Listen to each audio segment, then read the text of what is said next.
Nah, ketika Fatihah itu sebegitu keramatnya, sebegitu topnya, itu setan rapat, singkat cerita itu yang tadi dipimpin oleh iblis yang sedang terkapar. Saya ini bukan sakit fisik, kata iblis. Kamu tidak usah jenguk saya, datangkan dokter terbaik, tidak usah. Saya ini tidak sakit fisik. Saya ini sakit karena ada surat yang diturunkan, yang pahala yang melafalkan surat itu pasti selamat dari neraka. Saya beri ijazah tentang Al-Fatihah ya, karena ini surat yang populer. Kalau saya ijazahi Quran 30 juz pasti sampean nggak hafal. Ijazahi surat Baqarah mau 2 juz setengah. Ya Fatihah aja yang gampang ya. Nah, ya kulhu Fatihah ini paket ringan ini. Tapi pahalanya apa? Besar. Ini beda ya, artinya selama ini mungkin Anda baca tapi monoton ya. Tapi ini saya bacakan teks aslinya tentang istilahnya itu mazaya itu kelebihannya Fatihah. Saya baca Arabnya dulu, nanti ini terakhir ya, ijazah tadi kan saran-saran umum tentang sosial ya, pokoknya jadikan kebaikan itu punya nilai sosial yang baik lah. Jadi nanti orang yang nggak amanah nggak laku ya, calon bupati, gubernur, presiden yang nggak amanah juga nggak laku, begitu juga kiai yang tidak amanah juga nggak laku, sehingga kebaikan ini jadi nilai sosial yang dalam tanda kutip sudah keniscayaan. Yang diinginkan Allah itu seperti itu, bukan kebaikan yang dipaksakan karena kekuatan negara. Maksudnya kalau bisa kebaikan itu tidak usah dipaksakan, memang satu sudah satu kebutuhan. Kayak cerita-cerita di negara maju itu, bahkan apapun jatuh itu nggak ada yang ngambil itu. Makanya gambarannya Mekah Medina kan gitu kan, barang jatuh nggak ada yang berani ngambil itu, saking sudah jadi sistem. Sehingga banyak negara di Eropa itu yang sampai nggak punya tentara, nggak punya polisi karena kebaikan sudah. Nah kita kan masih capek, polisinya aja capek apalagi masyarakatnya, karena kebaikan itu belum jadi nilai bersama. Nah, kita selain ditopang negara, ada polisi, ada tentara, itu kita usahakan kebaikan itu jadi nilai bersama. Tadi wa'tamiru bainakum bima'ruf. Dan kita punya reputasi yang bagus dalam bab ini. Saya masih ingat kecil saya itu yang jilbaban hanya keluarga kiai. Sekarang rata-rata masyarakat itu jilbaban. Dulu yang sekolah SMP, SMA itu jilbaban, kadang dulu malah dilarang ya, harus sama seperti itu seragamnya. Sekarang sudah boleh dan nyaman. Lama-lama yang dapat simpatik ya yang pakai pakaian model tertutup seperti itu. Lama-lama gamane cara wong golek mantu ya golek yang seperti itu daripada yang blodor. Lama-lama jadi nilai bersama. Ya ingin saya seperti itulah. Di terminal juga sama. Orang mau makan cari warung yang kelihatan ada ayat kursinya, pakai jilbab, atau paling enggak dia enggak mungkin lah nyuguhkan yang tiren atau yang haram. Akan ada garansi sosial dengan penampilan yang soleh itu kan. Masa iya nyuguhkan oplosan babi gitu misalnya itu. Jadi nilai sosial itu harus benar-benar jadi nilai, sehingga negara biar gak capek-capek, polisi juga gak capek kan, karena tugasnya corong Jawa mau ngawat-ngawati tok, tapi sudah tidak perlu tegang karena kebaikan sudah jadi nilai bersama. Ingat-ingat ya ayatnya tadi, wa'tamiru bainakum bima'ruf. Jadi kebaikan itu harus jadi nilai bersama. Iktimar itu menjadi urusan bersama. Makanya kalau kita rapat besar disebut apa? Mu'tamar. Tamar itu urusan bersama. Ya tadi, imamnya sholat juga menopang Gojek karena nggak lama-lama nopang Grab, nopang Kernet, nopang penjaga Indomaret, penjaga bensin, pom bensin. Nah, dia hanya punya waktu 5 menit terus imamnya baca Baqarah kan. Iya imamnya mursyid, mungkin dia tambah lama tambah dapat aplaus dari muhibbinnya, tapi makmumnya dia tambah lama tambah dapat penghormatan dari pecintanya, tapi kitanya wah khusyuk wali kan, dia dapat status naik lah. Kita yang sudah tidak ikut jadi wali diganggu pekerjaannya. Kalau ada imam seperti itu sampai mufarokoh saja, niat ya Allah sampai sini saja saya makmum orang itu, silakan orang itu punya urusan sendiri dengan jenengan, ya sudah, atau salib saja ya itu boleh. Kalau dalam fikih namanya mufarokoh. Mufarokoh itu niat, tapi kamu jangan langsung selonong mufarokoh, niat dulu pamit sama Allah bahwa sekarang mau mufarokoh. Ya, tapi ya jadi sholat yang aneh kan, imamnya masih rukuk, kamu terus sujud, terus apa-apa selesai ya. Mungkin dalam pandangan itu orang lain ini maksudnya makmum gimana ini kok begini. Tapi sudahlah, Allah Maha tahu. Insya Allah dimaklumi. Ya saya baca tentang Fatihah ya, karena sampean pasti sering baca Fatihah. Sekaligus jadi jimat lah gitu. Jadi kalau kamu sering di jalan-jalan yang mungkin sepi, atau mungkin kan tidak semua teman Grab itu nasibnya bagus yang di Semarang, Jogja. Mungkin yang di Kalimantan, di Papua kan ada yang 10 kilo gak ketemu rumah, ya kan? Ya lihat di TV-TV itu kan kasihan kan, sudah 10 kilo gak ketemu rumah, penumpangnya kewekar preman tuh kan, ini makan orang enggak kan? Kan ujiannya dua, kalau penumpangnya cantik itu ya kecoba syahwat, kalau preman takut, jadi orang itu selalu ujian itu. Sing sedengan itu kan jarang orang itu. Jadi kalau penumpangnya perempuan cantik ujiannya itu syahwat, kalau preman ujiannya ketakutan. Kalau orang yang lemah bawa uang ujiannya kamu ingin garong. Jadi hidup itu memang semuanya ujian. Liyabluwakum ayyukum ahsanu amala.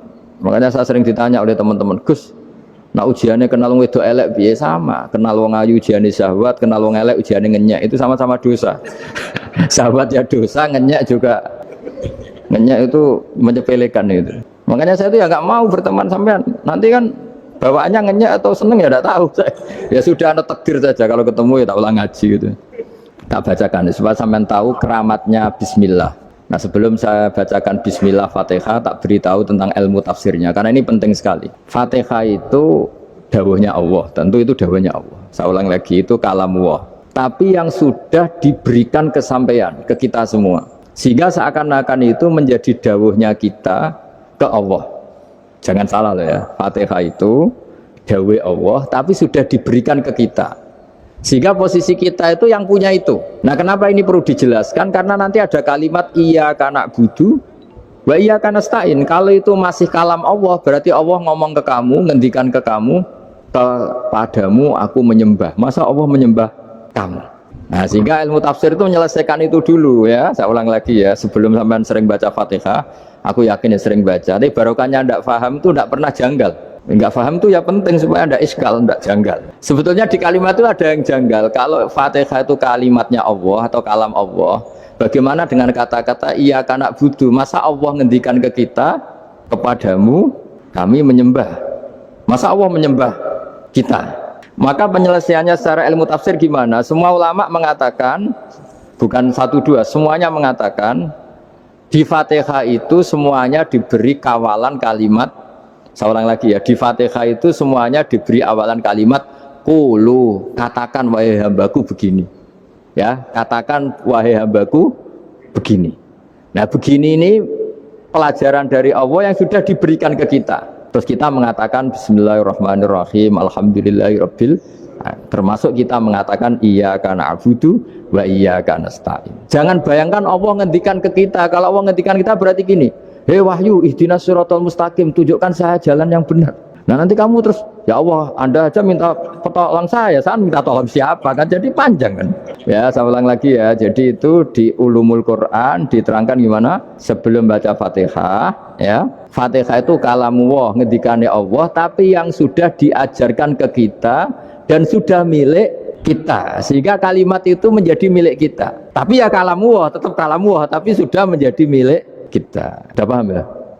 Ya pinter nah. Ya, karena kalau tanpa penjelasan seperti ini Anda akan iskal. Bagaimana Allah iskal itu janggal, bagaimana Allah mengatakan iya anak budu. Kan jadi aneh ya? Ya, jadi tak jelaskan secara ilmiah ya. Jadi kata ulama-ulama tafsir, ayat-ayat Quran seperti ini sebetulnya dimulai dari qulu apa? Meskipun enggak dilafatkan. Itu kan sama dengan qul huwallahu ahad Muhammad, katakan kalau Tuhan itu satu. Ya namanya Quran itu kan kalam Allah, membina nabinya, membina umatnya. Makanya dikatakan atau enggak di sini tersembunyi kata qulu, katakan ya.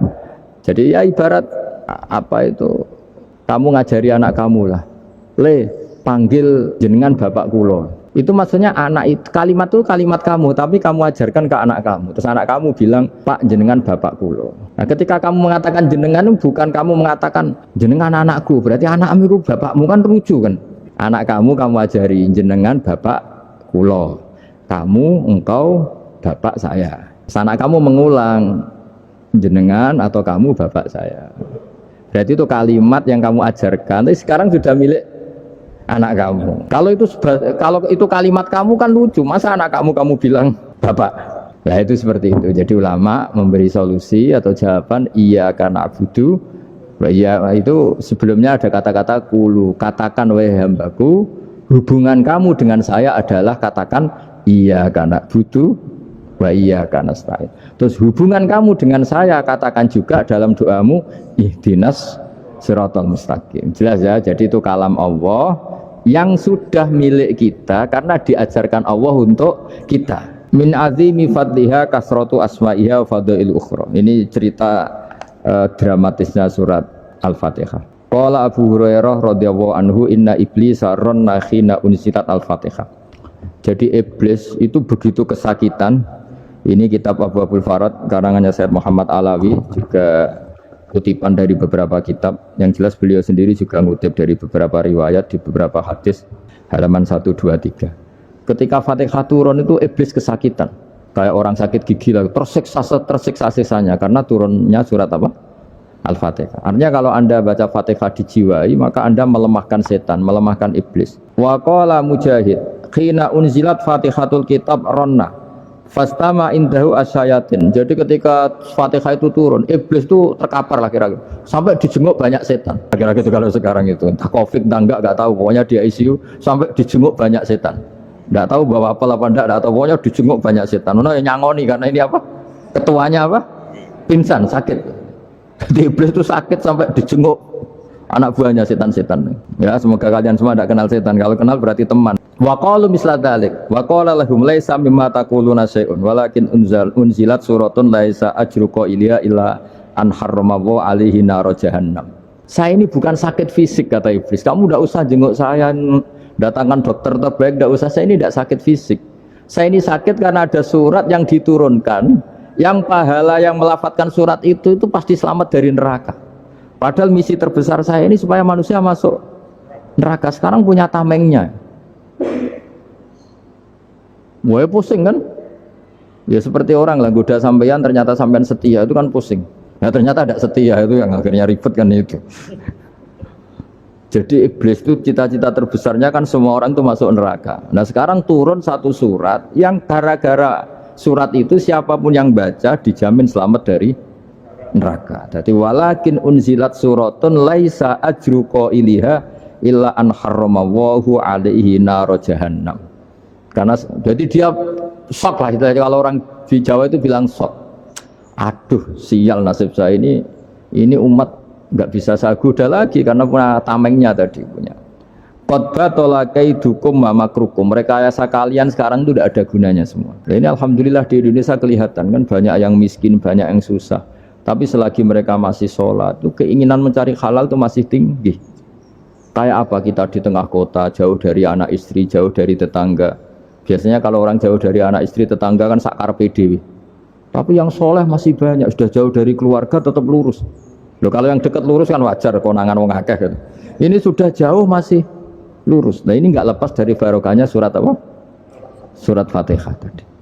Jadi karena ada surat yang menjamin pelafalnya atau qailiha terbebas dari api neraka. Wa qalat as-sayatinu lahu is ayusai'an ta'muruna ya maulana faqala lahum idhabu wajtahidu hatta tukhfilu qulubahum hatta la yaqulu hadhihi surah. Lalu kita gimana, jari para setan gitu, lalu kita gimana? Terus kata iblis, sudah bikin mereka lupa sehingga tidak baca lagi. Selagi masih baca kita pasti keok. Jadi kalau sampean sudah jarang baca Fatihah itu berarti sudah bagian dari kemenangan apa? Iblis. Jadi kalau sampean sudah jarang baca Fatihah itu berarti bagian dari kekalahan Anda, kemenangan iblis. Masih sering baca? Alhamdulillah. Berapa kali? Sholat. Terus apa lagi? Ya, kalau Kok 5 kali tok itu? Berarti pas sholat fardu tok itu? Enggak 5 kali itu mendingan itu 17. Kamu itu ngitungnya jangan 5 ini.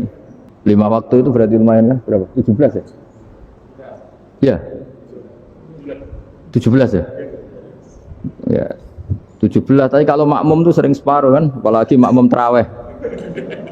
Ya kan? Makmum tarawih itu bacanya Fatihah ada yang sempurna enggak ya? Ya enggak lah.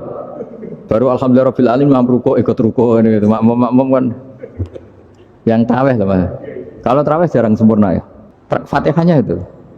Kan imam dah ruku. Kamu bacanya Fatihah sampai mana gitu? Dari setengah ya. Ya paling pas tarawih aja kan enggak sempurna ya. Apalagi kalau imamnya sing kilat tuh waduh malah. Nah ketika Fatihah itu sebegitu keramatnya, sebegitu topnya, itu setan rapat, singkat cerita itu yang tadi dipimpin oleh iblis yang sedang terkapar, obatnya nggak ada, cuma dia shock karena ada surat yang turun yang melafatkan itu pasti selamat dari apa? Neraka. Nah ini gimana saran Anda? Terus sarannya adalah bikin orang-orang itu lupa, tidak baca Fatihah.